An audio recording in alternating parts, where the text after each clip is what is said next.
ఇప్పుడు మీరు చూస్తున్నది పూరి అనుకుంటున్నారా? కాదండి. మంగుళూరు బన్ అనమాట. అసలు ఎంత రుచిగా ఉంటుందంటే డైరెక్ట్‌గా తినేయొచ్చు. ఇందులోకి ఇంకేం అవసరం ఉండదు. కొంచెం స్వీట్ ఫ్లేవర్‌తో జీలకర్ర మధ్య మధ్యలో తగులుతూ చాలా బావుంటుంది. ఫస్ట్ టైమ్ నేను తిన్నదైతే గోవాలో. కాకపోతే కర్ణాటకలో చాలా ఫేమస్ అనమాట. ఇదిగోండి సింపుల్‌గా ఇంట్లోనే తయారు చేసేయొచ్చు. ఒక బనానా, ఒక కప్పు మైదా పిండి, కొంచెం చక్కెర, జీలకర్ర ఉంటే సరిపోతుందనమాట. కొంచెం నెయ్యి కూడా కావాలి. సింపుల్ ప్రాసెస్‌లో నాకైతే మంగళూరు బన్స్ అంటే చాలా ఇష్టం. రెగ్యులర్‌గా చేసుకునేవాళ్ళం మేము గోవాలో ఉన్నప్పుడు. ఈ మధ్య తగ్గిపోయింది. సడెన్‌గా గుర్తొచ్చింది. సో, మన కుకరీ ఛానెల్‌లో చేద్దాము అని చెప్పేసి ఈరోజు చేశాననమాట. చూడండి ఎంత బాగా వచ్చాయో. ఇలా పర్ఫెక్ట్‌గా పొంగాలనమాట. మంగళూరు బన్స్ చేసిన తర్వాత ఇలాగే వదిలేయాలి.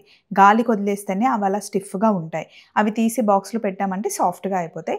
చేసినప్పుడే వెంటనే వేడి వేడిగా తినేసినా బావుంటాయి. కాస్త చల్లగా అయిన తర్వాత కూడా బావుంటాయి. సింపుల్ ప్రాసెస్‌లో మీరు మంగళూరు బన్ చూడాలి అనుకుంటే ప్రాసెస్ లింక్ ఇచ్చేసాను. ఒకసారి ఫాలో అవ్వండి. ఎవరికైతే మంగళూరు బన్స్ ఆల్రెడీ తిన్నారో, ఎవరికైతే ఇష్టమో ఒకసారి హ్యాండ్స్ అప్.